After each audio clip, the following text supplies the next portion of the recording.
ہم نے لوگوں سے اپیل کی، فنڈز اکٹھے کیے، اللہ رب العزت نے ہمیں توفیق دی، ہم نے خود بھی کوشش کی اور دوستوں کو بھی ساتھ میں لایا۔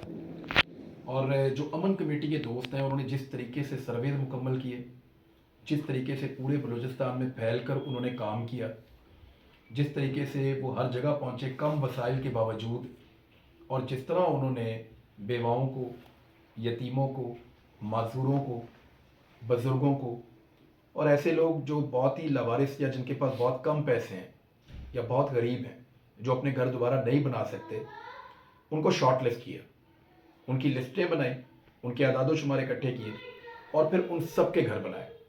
میں آپ سب کا بہت مشکور ہوں۔ اللہ تعالیٰ آپ لوگوں کے کام میں برکت ڈالے، اسی طرح ڈٹے رہیے اور اللہ تعالیٰ پاکستان کو اس طرح کی آفات سے محفوظ رکھے۔ ہم لوگوں نے مل کر کام کیا ہے پاکستان کے لیے، پاکستانیوں کے لیے۔ میں امید کرتا ہوں کہ آئندہ بھی ہم ایسے ہی مل کر کام کرتے رہیں گے۔ ڈٹے رہیے، ہمت کیجیے اپنے لیے، اپنے لوگوں کے لیے۔ Thank you very much.